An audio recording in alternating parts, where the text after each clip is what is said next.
everybody, and welcome to episode 23 of TMS, or the Match Show, as we like to call it here. And today we are welcoming on the one and only Jon Munitz from the Hill of Roses. You may know him. He interviews a lot of candidates, just like we do on this channel. And because of that, I think that me and Jonathan are in a position to have a unique conversation today, specifically about how to help out down-ballot candidates who represent, I guess, if you want to use the word forward, just moving forward, people who want to bring our country forward, supporting those candidates, as well as creating a uniting policy platform that kind of everybody can agree around. And we're going to talk about that as well. And then the last topic was just how we can build infrastructure and what was the other word you used? Infrastructure. And the other one to help the candidates that we're going to support in the future. Candidates. But yeah, Matt, thank you for having me on. I'm loving this conversation that we're going to have today. Yeah. For those real quickly who maybe haven't heard of you before, aren't as familiar with you, I remember first seeing you kind of back in September of last year at the beginning of the Yang campaign, early fall, and it's interesting to see kind of your growth from then to now. Just talk about who you are and kind of your journey real quick. Sure. So as you alluded to, I had joined Andrew Yang's movement around the end of August, and most of you probably knew me, as Matt alluded to, from September, of hosting the candidate supporter debate over at the Hill of Roses, where it featured Scott Santens representing Andrew Yang, it featured Nico House representing Tulsi Gabbard, and Stephanie Quailo representing Bernie Sanders. And my journey has been with the Hill of Roses since February of last year. I decided to create a channel because I was just sick and tired of seeing so much of independent media have this negative bend where it was just reactionary commentary to other people that fell outside of their ideology, doing hot takes and dramatic back and forth reactions to one another. And they were losing track of the end focus, which is organizing a community to get a policy goal accomplished. Because I noticed many of my friends simply became politically apathetic because they felt politics was too negative, and frankly, that there was no results coming from their participation. So I wanted to create a platform that focused on policy, as well as building an optimistic vision that we can actually make progress happen. And so come this year, I evolved from just having my own channel into making it a network. And right now, the Hill of Roses has 30 total members on our team, as well as multiple shows that are currently in development at the network. As well as our newest show, where I had Heidi Briones join me for Full Bloom and becoming my co-host on Tuesdays and Thursdays. So it's been a really exciting journey, turning from just a Bernie supporter originally into a Yang supporter and watching the Hill of Roses grow with it from a channel to a network. Your organization, that's incredible that you now have 30 people in it. And I was reading on Twitter the other day that starting in December, your organization is going to become a 501c4 nonprofit. Yeah, that's correct. So, I mean, that's pretty incredible to go from where you were, where it was just kind of like seeing your friends and, thinking to yourself like, we need to activate the youth in politics. So then going now to where it's really turning into a legit organization is incredible. And, you just mentioned your new show with Heidi Briones, who I'm sure is watching. You interviewed Marianne Williamson. You have Andrew Yang coming on July 7th, if I recall correctly. 1:30 Eastern time. Yeah, we're really excited for that. I've been waiting for a while to be able to talk with him. But we've had a ton of exciting guests on, I have to say. I did my due diligence of trying to look up all the independent people out there that are interviewing candidates, all the mainstream media contributors out there. And we've interviewed more congressional challengers than any network out there. We've interviewed over 35 candidates in total, and in July we have more to come. So we look forward to continue supporting the down ballot movement. In terms of supporting that down ballot movement, who are some of the candidates that have really caught your eye this cycle, and what do you find from not just like a creator's perspective, but how creators can help activate grassroots energy to support those candidates? Because I feel like one of the things I've noticed post Yang campaign is there kind of seems to be steadily a little bit less interest in these congressional candidates. And I completely get it, because there's so much going on in the world right now. Nothing's going to be as exciting as the Asian man running for president, trying to give everybody $1,000 a month. But unfortunately, right now is these down ballot candidates, they're the ones who need the support the most. I was reading Russ Cione, who's in New Jersey, running against a corporate incumbent funded Democrat. He has like a 160 to 1 cash disadvantage against the incumbent. Yeah. So like they really need us, like just people like us, everybody in this chat, everybody in the Yang gang, everybody that is Bernie supporters, Marianne supporters, Tulsi supporters, etc. And you look at it, and I see like one of the roles as us kind of creators is to be able to activate that energy and keep people engaged. And I like, to me, like, it's like, if I see people that aren't having interest in these candidates, I'm like, that's my fault. I need to do a better job of marketing them. How do you kind of go about that? And what do you think is the best way to like just develop more energy around these candidates? Yeah, so I think there's a couple parts there that I'd like to touch on. And, Russ Cione is someone that we've also interviewed on our program previously. And I will say, to your first point of like, who were some of those best candidates? I do have to say some of the best candidates were those that didn't prevail this cycle, but that need to continue growing their voice for future cycles where I understand they're going to be running. Are you talking about your full bloom partner, Heidi?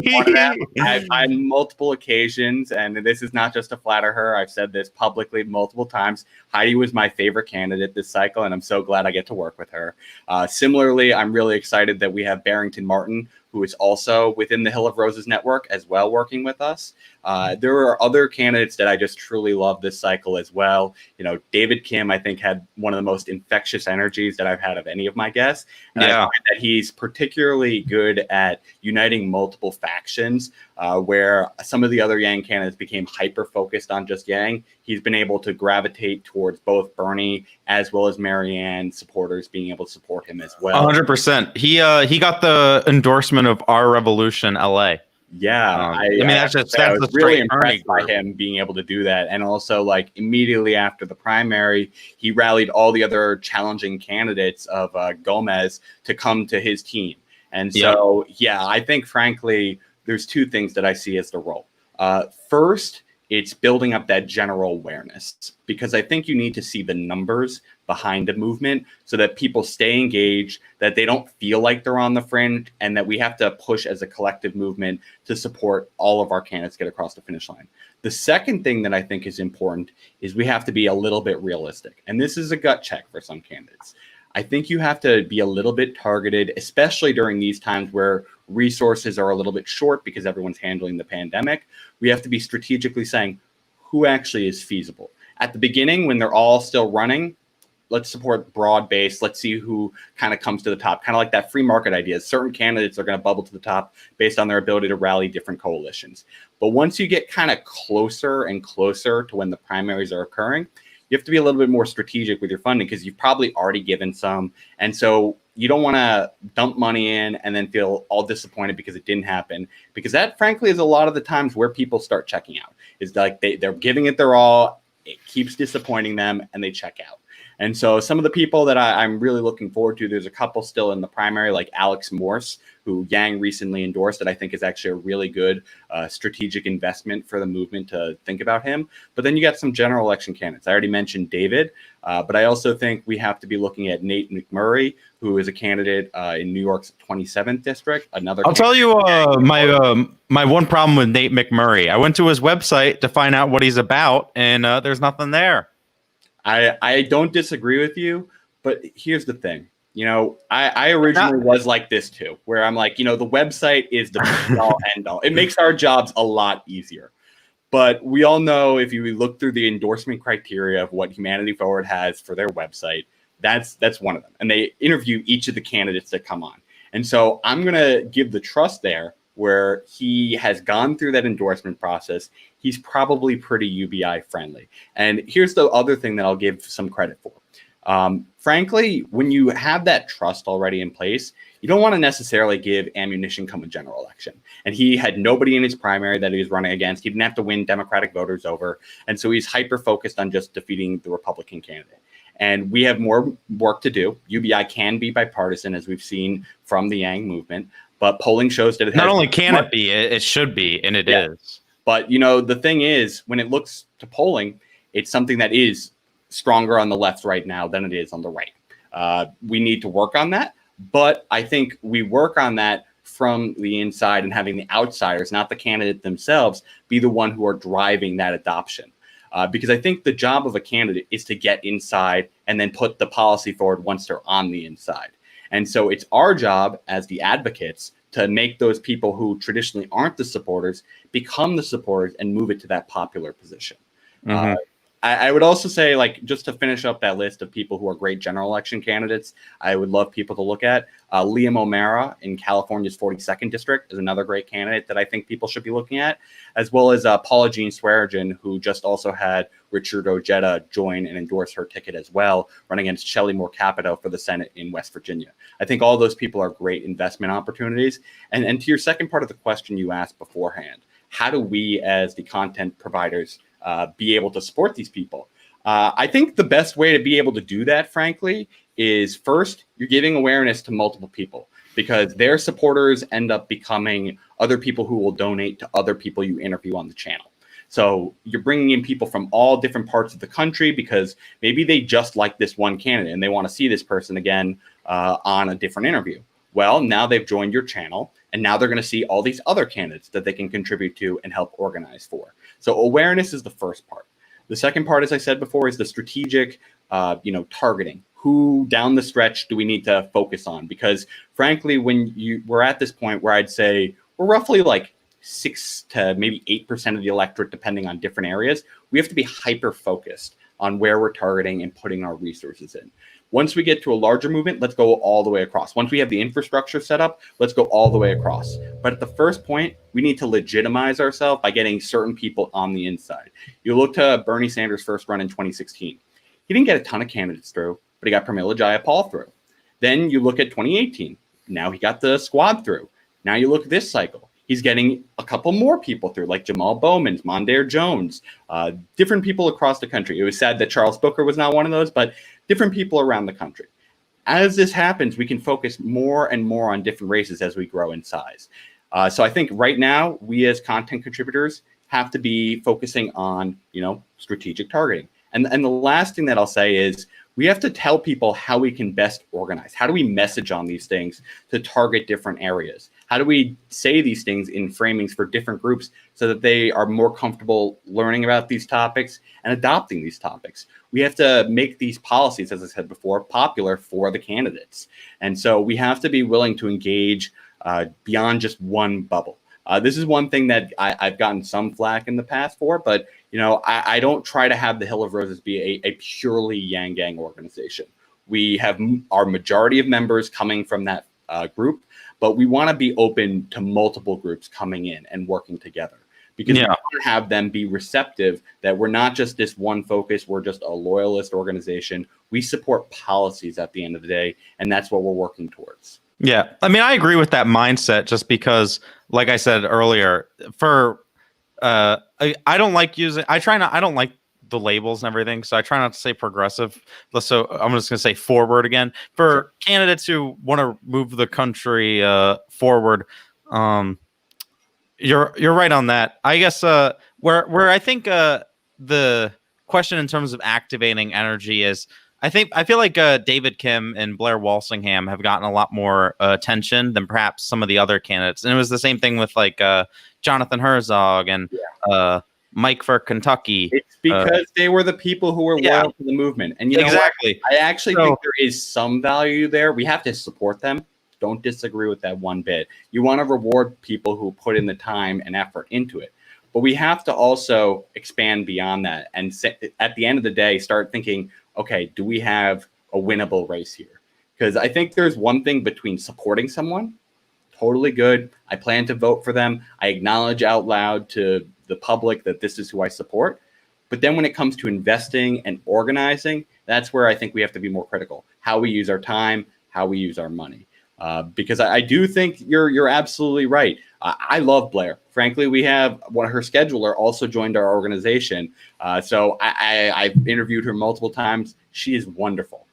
I want to see her be able to expand now that she's secured the nomination and will be a general election candidate. But it's also a really hard district. And so what she needs right now, frankly, is not our support at this time. She needs to expand to the rest of the Democratic coalition. She needs to expand and take some pull away Republican votes there. And yes, we have to be there as the phone bankers once she set that game plan. But I think we have to also understand, let's see some of the legwork and momentum to gain those extra groups. Once she's shown that signal, okay, maybe it's a different analysis. Maybe we pump more resources in there. But we have to wait for her to put that game plan of what's the messaging that's going to expand her base. I've seen her with some of these other candidates and some of their fundraising numbers, and that's why I've tried to target them. But I'm constantly analyzing things because you can't just say static stake, okay, you're done for good, I'm never going to target you. You have to keep like checking back in and seeing how they're doing. Yeah. I mean, I think for Blair specifically, I think her platform's uniquely suited to hopefully compete in a super red district. Ultimately, her ground game, that's going to be up to her and her team. On the grassroots side, what we can more do is, like you said, volunteering. That's the phone banking. Donating. That's obviously going to help. Just providing like that energy on social media, which is going to bring in more volunteers, more donations, hopefully some national media. Those are the types of things. But what I wanted to bring up the topic of the Yang Gang candidates for is because, to me, you talk about it with your own organization of being open to other groups.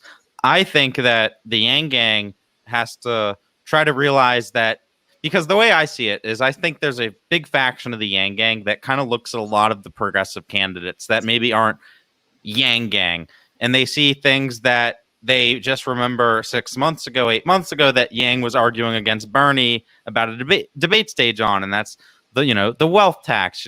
Yang said the Green New Deal he was in for the spirit for it, but it went too fast. Some people will be like, too fast. I don't know. So to that, a lot of people it feels weird, and even to me it does. Like you mentioned, Alex Morse, and I looked at his policy. One policy like on candidates to the left that will really make me kind of like do a double take is when I see like abolish ICE. That's like one where I'm just to me is I can of a hammer. I understand where it's coming from. I just don't think it's the right solution.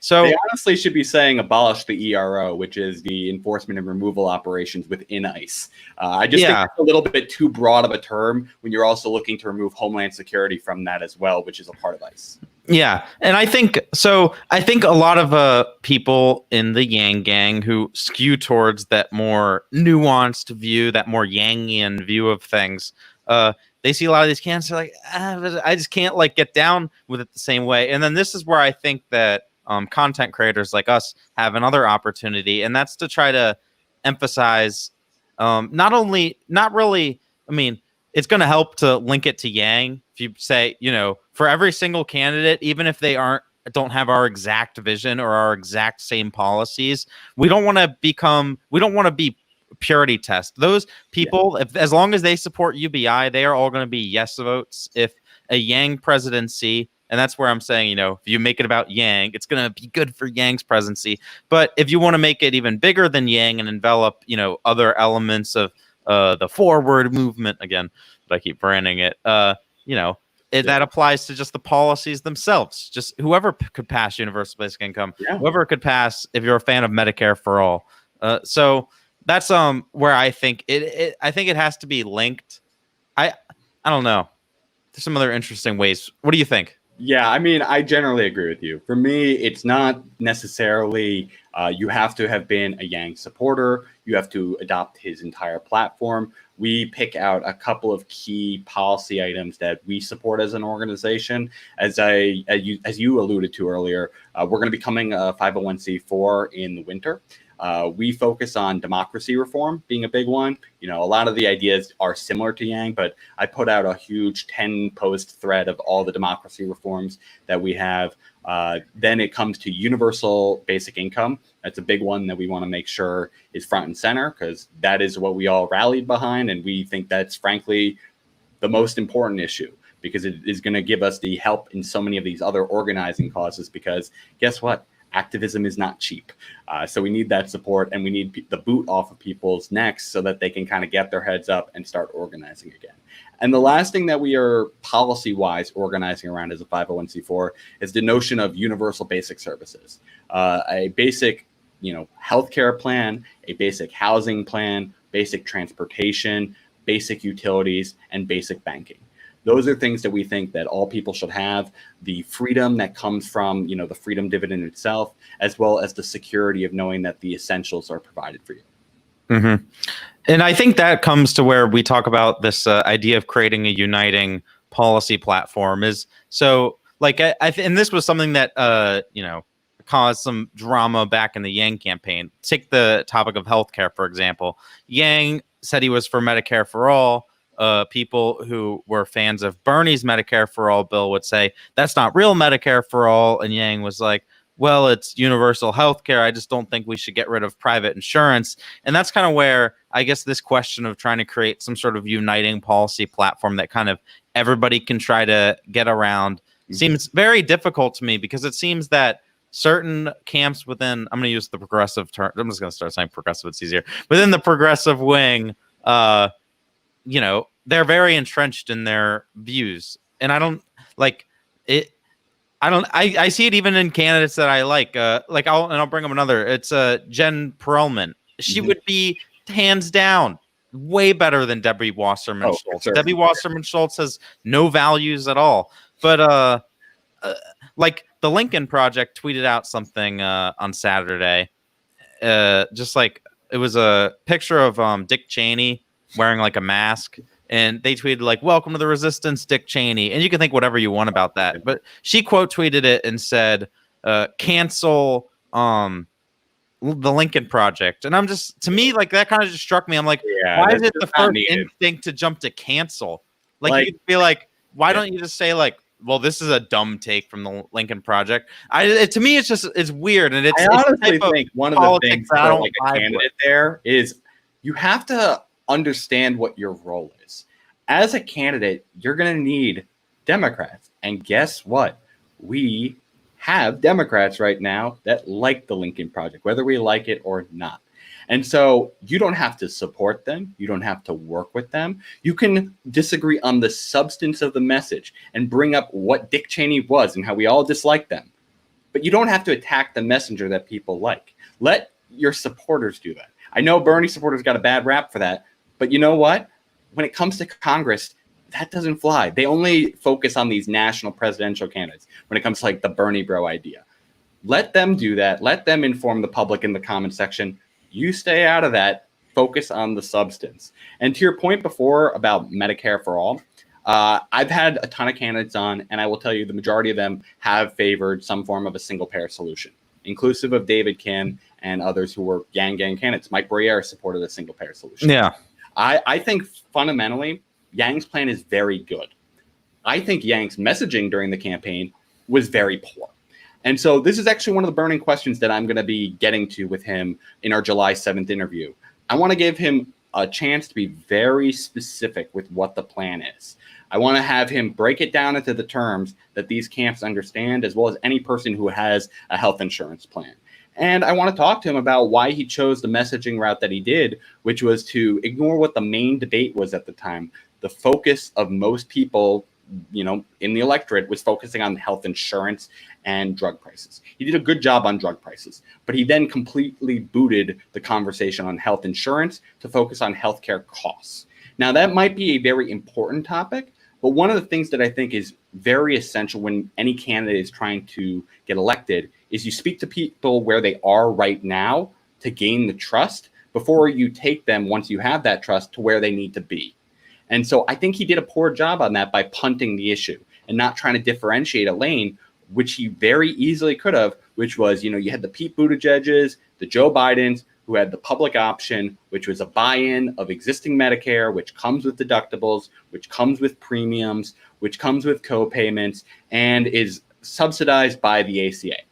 You then had the Bernie Sanders plan, which was single payer, a 4-year transition plan to a duplicative coverage ban that eliminates the basic needs of healthcare from the private market and does it in a socialized manner. Yang could have easily had that middle road policy by saying, I support this, but we're not going to ban private insurance. We're going to have more people come onto the plan. This is going to increase the Medicare pool. And then once we have an increased Medicare pool, then we can start having the conversation of, do we transition fully to single payer? Because I think we need to have that long-term vision, because, you know, every study that's come out for Medicare for All has shown significant savings, ranging from $2 trillion over 10 years to $15 trillion over 10 years. And then you have a study out of Northeastern that basically came to a meta-analysis study that said $5 trillion over 10 years. So the plan is cost saving. The problem is the transition plan. It takes way too many people off of their existing plans, and it makes it so that if you have an employer-based plan, you don't have a ton of negotiating leverage to be able to say, okay, we could keep this plan in place right now while we negotiate for additional compensation. And if you're not giving us enough, we'll keep the plan for now. But if you do give us enough, okay, we'll switch and we make the transition already occur. And the second part is that plan for the workers that are in there. I think a 4-year transition period is a really tough sell for people to be able to find new work. And yes, they subsidize those specific people, and they have in their mind a federal jobs guarantee to re-employ those people, and Medicare will need new workers. But I think that's going to create a lot of shock to the system compared to a public option, which is an easier glide path to getting more people onto Medicare. It gives these employers, instead of like 1-year shock periods once the enacted Medicare transition rollover occurs, it gives them the ability to do it over a longer period of time. And then we say, okay, we now have the majority of people on Medicare because this was the better plan. It had no premiums. It had no deductibles. Now let's start doing the duplicative coverage ban. That's how you get it. You need more people on the plan. And to prove that this is the better plan, and frankly, let's start actually depowering these organizations so it's more possible politically. Because right now, when you look at the numbers in the House and Senate, in the House, you need 100 more people to vote compared to what we have right now for Medicare for All in a single payer version to pass. In the Senate, you need 47. We're not there. Let's take an improvement. Let's defend the ACA, which is currently under attack. Let's get a good public option, not the Pete Buttigieg, Joe Biden version, a good public option, and then let's keep building, because it's not going to end at a public option. Like, this is the thing where I'm currently like supporting Joe Biden. I think you do need to make some of these transitions. You do need to win the court back. You do need to start making progress on environmental issues. Let's pull the rope a little bit to the left, because then it makes it easier to go a little bit further. And I know that doesn't like sound great with everyone who's a Yang supporter, but that's where I stand. You need to have a little bit more push towards these progressive issues by first saying, okay, we're right now, like, and not correct, but like on the right, let's move to the center right before you could ever go left. You can't just keep having the pendulum swing back and forth, because that's what causes the hyperpolarization, is we feel like we're getting constantly tugged. Yeah, you talk about you mentioned, it's going super far to the left. That won't sound as great to everybody in the Yang gang. But this is where I think the difference was with, if you want to compare like Yang and then a candidate or supporters of Bernie, is Yang has very much the same goals in values in terms of morals and integrity and an inspiration. Yeah, inspiring, etc. But the big difference between Bernie and Yang was how they were going to accomplish those goals. Like, I don't want people to forget, in terms of, sometimes I'll look on, like, a candidate will tweet out like all the policies they support, and I look through it and I'm like, ugh. Like, let's not forget, Yang wasn't for a living wage. He wasn't for a Green New Deal. He wasn't for a wealth tax. He wasn't. These are all things that are what reasons I supported Yang, and that's coming from someone who, falls a little bit more to the conservative side. Like, I appreciate, because I'm not with the Republicans on their sense of status quo, don't need to change anything, everything's fine. Because like, we clearly need some substantive changes, but I think it's very important how we make those changes. And to me, it becomes even more important in terms of, like, you mentioned it in the very outset, in terms of how universal basic income, it can be this bipartisan idea. If it gets pulled too far to the left, like, my big fear is, 4 years from now, people are like, oh, instead of everyone arguing about Medicare for all, we're going to be arguing about which UBI plan's the best. And I'm like, so basically it's going to be Yang with the actual good true UBI plan, and everyone else is going to have some means tested version. And suddenly I'm like, that truly scares me. So like, I just feel I like, understand the concern, but I do think, even that basic income, not universal basic income, is still a step in the right direction. So I think the scary outcome. It's a step in the right direction. And I will say, I don't think Yang's version is perfect. I think there are improvements. There's a reason why, even when you looked at Scott Santon's with Mike Breuer, he didn't just take the freedom dividend. They developed their own. And if you look at like UBI calculator, there's a ton of different plans out there. Like my biggest concerns with Yang's plan is one, the plan has people who are on WIC, as well as TANF, have to forego those benefits, but we don't provide anything for children because, frankly, we have the highest child poverty rate in any industrialized nation right now. I believe it's 25%. And so to take away those benefits without supplementing it in some form of child UBI, I think is a mistake. And I think we can have talks about how much that is. Frankly, I think it's probably around 500 potentially. I think we can look at potentially the American Families Act, which is, I think, brought forward by Michael Bennett as kind of like a baseline where we can start with that. And then you can even say, let's cap it at like 3 kids. We don't need to subsidize beyond that. And the second part that I'm not great with right now is, we have this opt-in plan, which caused a ton of friction. I don't like means tested programs. Don't get me wrong here. But you don't need to have them opt out of those programs to be able to get this. The thing was, with even when you looked at Bernie's plan with the federal jobs guarantee, people forego those benefits anyway on his plan because simply their income went up. If you simply got the freedom dividend and you weren't forced to opt out of those, the income raise is going to take away some of those means tested benefits. You didn't have to tell people you have to give it up. It just would have naturally happened. And the problem is when you have this plan where it's like opt in, opt out, for the people who decide to not opt in because they're currently gaining more benefits from the means tested system, and mind you, that's not most people. That's like a small percentage of them. But those tend to be the most vulnerable, and that's why they're receiving the most. And so if they don't opt in, they're not receiving the extra money, there are still funding mechanisms behind the universal basic income that those people would face. A VAT, not the full cost of a VAT is going to get applied to the cost of goods. It's going to be a little bit less. But some of it is. Similarly, you're going to have the carbon tax. Not all of it is going to be eaten by the consumer, but some of it is. Similarly, the financial transaction tax, the capital gains tax. These are things where it's like you're going to eat additional cost and you didn't receive the UBI. So how do we help those people? So I think those are 2 things that I'm also going to be looking to clarify with Andrew Yang during our interview. Yeah, I agree with you. Those are areas that I also believe that he could have improved upon with his UBI plan. I just feel at its core that across the board, Yang tried as much as he could to be pragmatic and look at the facts and the data. And he was able to come up with a way to achieve the same goals that Bernie and the rest of the progressives wanted to achieve while still keeping our system at its core to be capitalist. Some people don't want capitalism. I don't think that's the majority view, the popular view in the U.S. Saying it's a false dichotomy because it's true. Frankly, in my opinion, some industries that are more price inelastic, like healthcare, over time, I do think those should be more socialized. Things like luxury goods, like food, for instance, no, we should never be having those be socialized. People should be able to invest in businesses, start businesses, and make income that's not just labor-based. Yep. Speaking of the healthcare question, I think I am. This is healthcare for me. It's something I've never been able to quite come to a fully informed view on, just because I'm still on my parents' plan until I'm 26. So I don't have any. Point too. Yeah. July 16th, I lose that benefit though. Oh no! I know. Oh, yeah. Happy early birthday. I'm on the Thank 10th. You.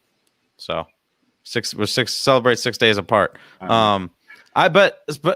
So I don't have any experience, so it's hard to have a view. But my friend who has been having some mental health struggles lately was talking to me saying that they've been struggling and stuff, and I was recommending that they go see someone and get help, and they were like, I don't want to because I can't afford it. And I just right at that, like this is someone very close to me. I was just like, don't worry about it. Like I'm going to pay for it.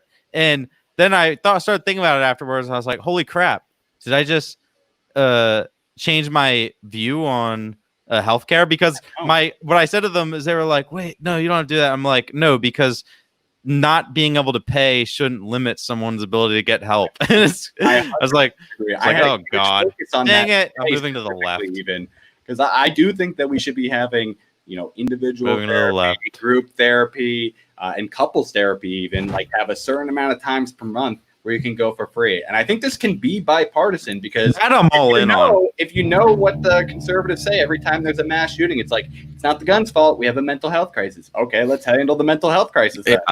I'm 100% on the marriage counseling, and the reason is because the way Yang explained it made sense to me. Is he said, because when I first heard it, I was like, huh, what? Government paying for that? But then he explains it, and it makes sense to me because I come from a family where my parents got divorced, and I saw firsthand the effect that has firsthand on a couple's own finances, because divorce is extremely expensive. It costs lawyers. Yep. And then also the down road effects that it's going to have on the children and the family.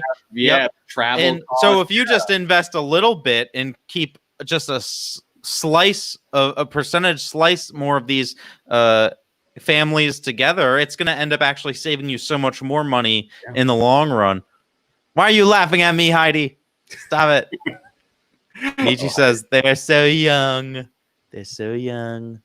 Let's we're moving to the end because you have your own show now in 14 minutes. So we got about 9 more minutes left. Let's try to address this last topic a bit in terms of developing infrastructure to support our causes and future candidates. Besides organizations like yours, what are some other ways that you think that we can build infrastructure? And I'll bring up an example that I'm sure you're aware of is Jamal Bowman's win in New York. A crazy good progressive victory, regardless of whether you agree with Bowman's policies or not. It's outstanding victory for them. But the key thing that I saw is out of I think it was 1.3 million calls made to their district. It was 800,000 of them came from this group called the Sunrise Movement, which if you aren't aware, it's just a bunch of kids who are really passionate about, I believe, climate change. And they're just high school and college kids. That's incredible. What type of infrastructure could we develop to support candidates who support, the things that we care about, like universal basic income, ranked choice voting, getting money out of politics? Yeah. So I think you're absolutely right. One of the biggest key drivers that we're going to have to focus on is how do you engage the youth better? Because I think we can generally agree here, the youth tends to be a bit more progressive than older people. And we all saw how many people that were young embraced Andrew Yang. And we saw how many people who were older be a little skittish of the ideas of universal basic income. The best thing that we can do is start improving first the existing ways we do our current infrastructure. So text banking, phone banking, digital advertising. How do we get people to be better at that? Frankly, this is a lovely part about capitalism. America loves competition. And so how do you do that? Let's start innovating with how Yang did it. Having the tracker help people feel incentivized to want to contribite more because they could track how it was going along. I agree 100%. I think that's something that I wish all these grassroots campaigns got on. It creates entertainment. Just keep refreshing the website. Oh, how close are we to go? And you gotta also try to streamline that onboarding process. I know from my own fact, when it came to getting trained up all the time, I had to go to a training session with a specific individual a lot of times for candidates. It would take me roughly 2 hours just to get started. Yeah. And you know what? It's not helpful. Frankly, at the end of the day, there's so much improv that I have to do on the fly from each different caller. I got the starting speech. Great. I know how to use the tool, but frankly, a lot of them use the same tool. I don't need that training. You should just have a baseline starting guide for these tools that all candidates can basically have, and you just read it as you go. Just here's the form, the starting package, help people get up to speed in 15 minutes tops. And then you have the chat communication, which helps you answer questions that you've gotten on the fly. And frankly, this might scare some candidates, but it worked really well for the Yang campaign. allow people a little bit of freedom in that decentralization. Let them, like, they're already a passionate advocate. If they've gotten to the point where they're phone banking, they likely know a little bit about. So you have to have freedom. If you sound, and this is something that if I don't know if you ever like, they had this canvassing app in Iowa, and it just the script for it feels so robotic, and I'm like, I'm not going to follow this because the whole idea of Yang's candidacy is that he's authentic, and this is a bad inauthentic piece of crap ever. Yeah, people, you got to ask people questions. You got to ask them what's important to them. Yeah, that's like sales 101. You have to know what their needs are and then address those needs. Don't sell them because then it might not be applicable to them. You're just throwing a dart at that rather than saying, okay, let's turn on the light to what they need addressed. Yeah. The second part that I think is super important is now we're refining and improving the way we do our existing, traditional infrastructure, the phone banking, the text banking, et cetera. But now we got to build a little bit outside of that too. A lot of these direct messaging that is done, like we saw this all the time during the campaign. Polling has a big impact on name recognition. Polling has a big impact on support for policies. If you keep being asked on these things by pollsters, you're going to have those names stick out to you. And so I think, progressives, forwardists, whatever, should start actually supporting the construction of polling organizations and funding down ballot races and trying to get our candidate's name out there, and also saying these are the issues that they support. Which issues should they focus on messaging wise to the public? Because there's a lot of good policies, but you need that localized data to know what do I target in my messaging. There's a reason why Yang, before he ever ran, he was like, let me figure out the naming on the universal basic income, and got to freedom dividend because that is a uniting sounding name. I think that's a big thing that we need to do is build up more polling apparatuses for our group. And the last thing is that, you got to embrace, we're not the main electorate yet in terms of voters. We have to build out some infrastructure in non-youthful settings. Old people vote. And so that means getting your groups localized and going to these community meetings that tend to be highly dominated by older individuals, having ways to support older people in their basic needs, like going to community centers and, retirement homes, having these messagings for Facebook. We're very dominant on Twitter. Facebook is where all of Gen X and boomers are. Let's start talking where the main voters lie. Like, you have to do the two-pronged approach. How do you finally solve that puzzle of turning youth engagement up? And how do you reach the people who are already engaged? So I think those two things, coupled with building out a polling apparatus, really helps, as well as these organizations collaborating together that are issue-based or, that are in the media. We have to start building more synergy so that there's overlapping audience so that they become more aware of these candidates. I think if we do all that, we're going to set ourselves up for a good long-term vision. Yeah, I think you hit the nail on the head there at the end. And I also agree 100% with what you said about phone banking. And that's something that I'm actually thinking about because over the weekend, I decided to roll up my sleeves and get involved. I'm going to be the volunteer phone banking coordinator for David Kim. So I got to be thinking about these things and trying to think about how I can make it as easy as possible for people to actually want to, not be like, oh, I have to do phone banking today, but be like, yeah, phone banking. I'm going to talk to some voters. You got to make it a game, man. Exactly. It's corny, but we got to do it. And the best way to do it, have a weekly leaderboard with some prizes. Frankly, if for every call you make that's a convert, make it like a credit. Sure, it doubles the cost of your phone banking, but you earned a person and you got them to feel a little rewarded, like almost getting paid for it as a volunteer for the successful effort. I think that's the best way to do it. And then if you give them merch as what those credits redeem, guess what? Now you got merch, and that lets you further message your campaign. So I think that's going to be a really helpful initiative. That's a really creative idea. I like that. I think that could definitely work in some instances. There's so many creative ideas that in terms of just being able to get. And I have a huge list. I think I've got a list. Energetic and ideas. Because I crowdsource because we have so many brilliant innovators out there. At one point, I was like, give me all your ideas. And I formed one big list. Maybe I need to go republish that at some point. I was gonna say, you got to patent it. But Jonathan, I know you got to run here. Yeah. for those, there was a lot of people in the chat that were saying, I like this guy. So if you guys would like to subscribe to Jonathan's channel, his YouTube channel is down in the description. It's going to be Hill of Roses. You can find him on Twitter as well. And Jonathan, I appreciate you coming on and having this discussion with us. And to everybody else, we're going to be back on Friday with Erica Simone. I forget what time, so you'll just have to check on Twitter. Yeah, and everyone, come join me. We're about to record live ourselves at 9 Eastern time for a contributor on our network. And the last thing I want to just plug a couple things. Endless content.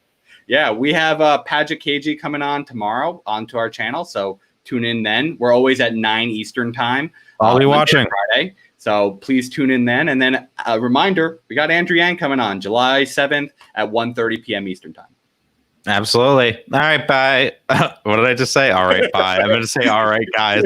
All right, guys. Take care, everybody. Bye, guys.